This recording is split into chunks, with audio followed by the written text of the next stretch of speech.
Welcome to the Boat Buyer's Secret Weapons series. I am your host, Captain Matt, and today we're talking all about Sea Ray, past, present, and future. So let's jump in. Let's start with the past. And is Sea Ray worth it? It kind of starts with the past, the history of Sea Ray. Founded in 1959, been building boats for over 60 years. They were one of the first boat builders to use fiberglass in that area in the 60s. Fiberglass kind of came onto the scene, and people were trying to figure it out. In 86, Brunswick bought Sea Ray for $350 million back in 1986, and they were building around 28,000 boats a year at that time.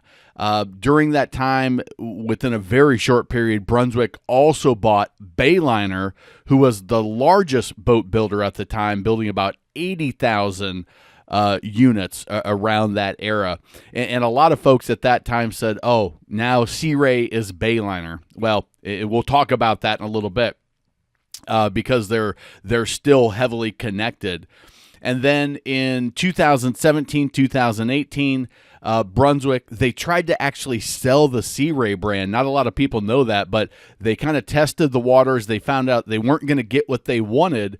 And so instead of selling the brand and kind of cashing out, what they decided to do was shut down the sport yachts and the yachts that were losing millions and millions and millions of dollars a year. Because people just weren't buying those large cruisers and the large yachts like they had been, and they put a ton of money in R&D, and so they shut down that Merritt Island plant, which is a beautiful facility. I'd been to it a couple of times, and they shut that down and closed down the 40-plus Sea Rays. Now they're built in Knoxville, Tennessee, in a couple of different plants. With COVID, a plant that they were planning on shutting down in 2020, I believe is back at operation to keep up with demand. They're also building boats in Reynosa, Mexico. They're building the sports boats down there, which I wasn't aware of. I missed it, but Bayliner's been built down there for quite a while, and the Bayliner Element. And Sea Ray decided, or Brunswick decided, hey, labor's cheaper, the sport boat market, we have to be price competitive, so we're going to send the SPXs, the 19 and the 21 SPX down there. And I believe those are the ones that, the only ones that are being built in Mexico, although that's subject to change at any time. If you know something different, please let me know in the comments. And of course, because Brunswick owns Mercury and Mercruiser, Brunswick owns Sea Ray, Bayliner, Boston Whaler, Lund, Lowe, several different brands, but they own Mercury and Mercruiser, which means all of the Brunswick products are only going to have that black motor on the back, the Mercury or the Mercruiser if it's a stern drive. So that's a little bit about the history. What boats have they built? When you talk Sea Ray, you can't just say Sea Ray builds a great boat, because Sea Ray builds a lot of different boats. Over the years, they've got the sport boats and the SPXs, which are just the open bow riders from 16 to 23 feet. The sun decks are, and now it's remonikered the SDX, 20 foot to 30 foot, are kind of their deck boat models. The SLX are their larger bow riders, which go from about 25 to 40. The Sun Dancers, which is the cruiser. This is an area where Sea Ray really made its mark, is they introduced that express cruiser style to the boating marketplace. It had never been seen before. The large cabin, the large living space down below, the sleek lines, and they've been building Sun Dancers for a long time. We'll talk about those. 24 to 60 feet. Now we know that the Sun Dancers, they're cutting, I think 35 is the largest. No, 37. They have a 37 on the market. They built a Sun Sport, which is a similar to a Sundancer. It's more of a lower profile, more of an international boat, the way they're marketing it now. The Amberjack back in the day was a fishing Sundancer. So the cabin was the Sundancer cabin with the head and the sleeping quarters and the galley. But the deck was not for entertainment. The deck was for fishing. And then in the sports yacht category, they had the sedans and the fly bridges, some beautiful boats, but no longer in production. So that's the rundown of history. Now let's take a look at some of the boats, because I want to point out they had some good times. They've had some bad times, and I'll try to point out, in my opinion, my take on it. So in 61, that's what the fiberglass boats look like. And these are boats that I'll start getting more detail as it's a boat that you may consider, that you may actually find on the marketplace and not be in it just to restore it. The 71s, you start to see that Sea Ray look a little bit. And the 78, they introduced the cruisers in that mid-70s period. So that's the first Sundancer style that you're going to see. In 84, again, you start to see a little bit of the lines coming down. You can, it's starting to look like a Sea Ray of today. 87, they've got the Pachanga, which has taken the world by storm. This is actually a boat that I've run, this 87 Pachanga. Fast, sporty, awesome boat, and they had kind of a cult following. The Pachanga kind of is its own little world. In 91, the Sea Ray Seville and Sorrento were kind of taking over the marketplace. They really had a big run then.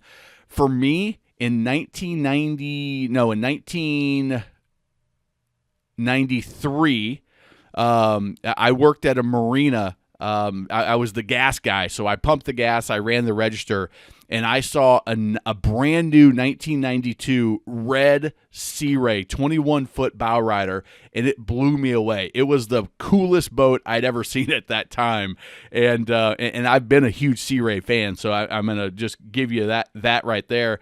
95, they kind of got some influence in Sea Ray that weren't really true boaters, and they had some designs in that early to mid 90s that you're like, man, what are they doing? They had a couple years in there where they just they made some decisions that didn't make a lot of sense. The dealers quickly stepped in and said, not gonna happen. Let's get back to the roots of Sea Ray. And you had the 97, 98, I think some of the best looking boats and the best riding boats, because they were still using marine grade plywood. They started encapsulating it. Before 90s, you got to look out for some soft floors. So these are some boats that you may find on the marketplace. Really check those floors. But 98 and 99, they started encapsulating using fiberglass liners. But that 230 signature, 210 signature, an incredible boat. They put the Mercruisers, the 350s, the V8s were solid running engines. The great run. The 01, the early 2000s, the Sundancers were looking great and really solid boats at that time. I've sold several. I sold Sea Ray for 5 years, sold several of those early 2000 Sea Ray cruisers from 24 up to 38, and just a solid boat. Probably, in my opinion, the best cruisers on the market in those years. In 03, they had the 240 and the 220 Sundeck. The 240 Sundeck was the best-selling boat that Sea Ray's ever had. They ran that hull for, I think it was 9 years, from 99 or 2000 to 09. They ran that 240 Sundeck mold, and it was lights out. I mean, they sold like hotcakes. You see a ton of them. I sold a ton of them used and new, and they were awesome boats. A lot of space, ran great, handled great, rough water. I mean, just a great combination for a family boat, especially on fresh water with the stern drive, big, huge swim platform. The Dancers in the late 2000s, or 2008 or so. Sweet lines. They had some great gel coat colors, the navy, kind of the tan color. I don't remember, patina, maybe they called it, and the black hulls. The gel coats were great. They looked great. In 2010, 11, 12, they did some redesigns for a lot of the models, the SLX and the Sundex, and they made some changes. And to me, I like the older models. I like that older style. I thought it was more functional. More of the space was in the boat. The trend was to going with those rear lounges and more space outside of the boat. 2017, again, that continuation of more day boating, more exterior space, and the Sundancers took over. They started pushing that cockpit forward, making the cabin smaller and making more cockpit space for entertaining. 2019, you had another change kind of come through. They started on the SLXs.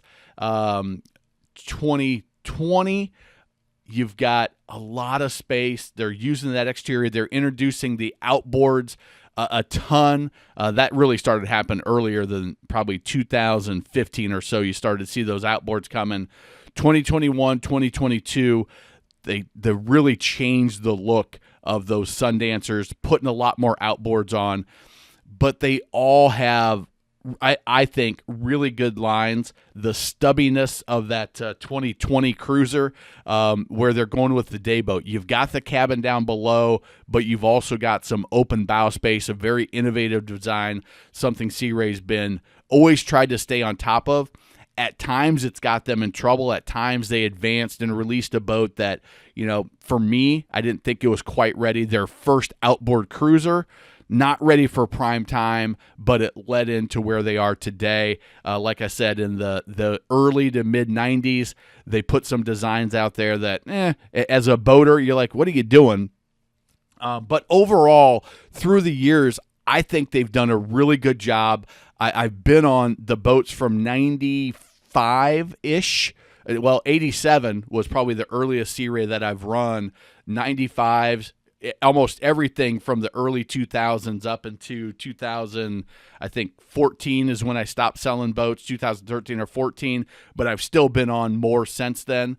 They've done a good job. It's a solid boat, and especially I like, I'll share some that I really like, but I especially like the way they build, the little details in the build process. I think they do an outstanding job. Now, again, there's some things that you need to know that I think are important about Sea Ray. One is this model Sea Ray, they just aren't in that market anymore as of 2018, 2019, no more 40-foot. So the Sea Ray yachts and sport yachts, it's gone. Not a place to look. MarineMax, they've got a great relationship in MarineMax. This is from a 2008 disclosure I found. MarineMax has historically represented more than 50% of Sea Ray's worldwide sales. Now, I think that's changed because I think MarineMax said, oh, you got out of the yacht market? That was a big part of MarineMax's business, and they filled that in with a few other brands that they've kind of extended their relationship with. But Sea Ray was very heavily reliant on MarineMax, and MarineMax had a lot of influence on what Sea Ray was doing. But also, the number of boats have changed dramatically. So let me put this in the comments. How many boats do you think that Sea Ray built and shipped in 2018? This is the most recent numbers, and this is all sizes, all models, remembering that they were still building the big yachts and sport yachts at that time. So what do you think that number is? They did 28,000 in 1986 when Brunswick bought them. The answer? More than 2,000 boats annually. So more than 2,000 means, to me, that it's like 2,200, 2,300. It's less than 2,500 for sure. Otherwise, they would have said 2,500 or close to 3,000. But more than 2,000 means just a little bit over 2,000, and about 300 to 400 of them were in that over 40-foot category. And this is according to Michael Schwartz, who was an equity research director at SunTrust, who followed the Brunswick Boat Group. So it's the only number I could find on the number of boats that Sea Ray built. But you think Sea Ray and you think, man, they're building thousands and thousands and thousands of boats. The reality is, from right now, they're building 19 to 37. And they're building, if you take out that over 40 category, based on 2018 numbers, they're building 1,700 boats a year. Now, with the COVID influx of demand, that number's probably closer to 3,000 or 2,000, maybe 2,500. But I think that's really interesting to know that Sea Ray's market share has come down. There's more players. There's less boats being built overall since 1996 was a pretty big peak. They're not the dominant player that they used to be. And now with the outboards the way they are, they own the stern drive market for a number of years in the deck boat and runabout and in the cruiser category. But these days, they just don't. Before I get to their build process, because I've been to some Sea Ray facilities, this is a new program that released, the Best Boat Captain on the Lake. You can check it out, bestboatcaptainonthewater.com. We've got a pontoon version, a single-engine bow rider version, saltwater outboard version, and a twin-engine version. Those will be coming out. If they're not there yet, they'll be coming out soon. People are loving them. They're learning a lot. We've priced them that are super inexpensive, and they're incredible training. So that's there. But back to Sea Ray. So I've been to 3 of the Sea Ray facilities. Like I said, I sold Sea Ray, so I had the opportunity to get behind the scenes, knew the ins and outs of how they built them. Now, this was from 2009 to 2013, 2014, somewhere in that range. So things may have changed and likely have changed. When I was selling, all U.S. made. There was nothing built in Mexico. That was frowned upon to send it down there. That's changed. So what's happening in the Mexico facilities on those SPXs, my guess is they've changed their build process a little bit. There's this video from 2017, I believe. A guy, the Sea Ray product training rep, went through a facility and kind of gave the sales pitch on the Sea Ray build process. I'll tell you some things that I know that Sea Ray is still doing. The quality of the material that they use, even on boats that are going down in the same factory, a Bayliner's going down one line and a Sea Ray's going down another. Sea Ray uses better quality material than a lot of manufacturers. I would say Cobalt probably uses a little bit better in some areas. Chaparral, Regal probably use similar in the similar kind of boats, okay? But the gel coat, high quality gel coat, their build process, they're using stainless, they're encapsulating all of the wood and they're using wood in the right ways, and they're using alternative materials in the right ways to avoid rot. If you ride a Sea Ray, you can feel the difference between a cheaper boat, but the price difference is there. Here's my belief when it comes to boats, especially the fiberglass bow riders, which is where Sea Ray's kind of focusing their attention, and that day boat cruiser kind of style up to 40 feet is you can feel the difference on a rough day. You can feel how solid the boat rides, how well it handles compared to a cheaper boat. I equate it to if you've ever ridden in like a luxury sedan, and then you've ridden in like and I hate to pick on Kia because I've got family members that own Kia and they're perfectly fine. But then you ride in a Kia. It feels different. The appointments are different. It rattles a little bit more. It sounds more tinny than if you were to ride in a Mercedes SUV and a Kia SUV. It feels different. And that's the difference in boating to me. The Sea Ray feels more like that that Mercedes, that Cadillac feel, and the cheaper boats, the entry-level boats, Tahoe, Bayliner, it feels like that entry-level car where, you're not surprised when the little plastic piece breaks off. It feels a little less solid around you, and that's the difference. And it comes through in the little things that they do in the build process, the little things they do in the materials, as the number of screws that they use in the rub rail, the thickness and the lamination schedule when they lay up the hull. I've seen a Bayliner hull next to a Sea Ray hull, and the Sea Ray hull is twice as thick. It doesn't mean that the Bayliner's unsafe. It means that the Sea Ray is more solid.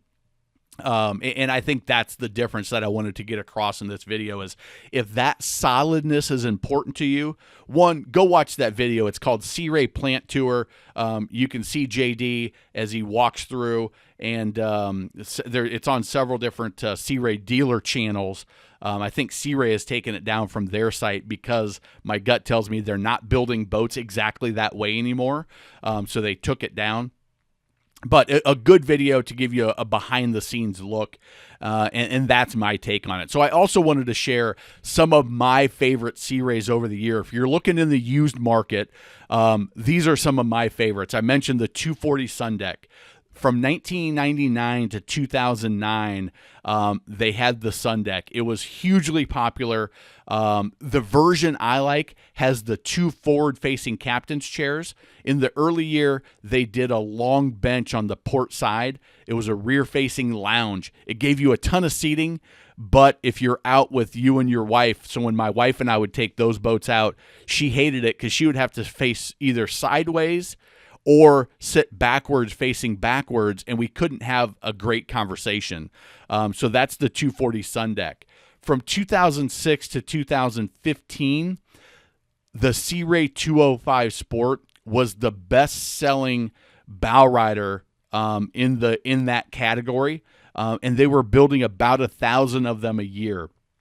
So I like when a boat's been built a lot, because they've got the manufacturing process dialed in. When you only build a handful of boats a year in a particular model, well, you don't have, everything's not dialed in. There's more likely little things are gonna be missed or not done properly, or there's an issue that hasn't been found yet in the design. So I really like those boats, and these 205 Sports, they're awesome for water sports. They're big enough to handle some rough chop. They're nice and roomy for a family of four to bring some friends along. It was a similar haul for the 185 and the 195, but that 205 to me was just all around a great boat for a lot of size lakes. The 340 Sundancer from 99 to 08. This is a boat that was so roomy. I had clients that upgraded from a 340 to a 380 and were, after a year, were disappointed because the 340 was roomier feeling, more functional in their opinion. And I sold a couple of these. I've run a couple of these, and they're just rock solid boats. And they're still out there if they've been well maintained. I think for somebody that's looking to spend weekends on a boat, that they're superb, especially with the V drives. This is my favorite boat. To this day, the Cobalt R5, which my father-in-law has, is a close second because it's very similar. They look very similar. The 250 SLX. Now, they make a 270. They make a 300. They build a 350 and a 40 SLX now. But the 250 SLX, for me as a lake boater, I love this boat. It was huge. It was deep.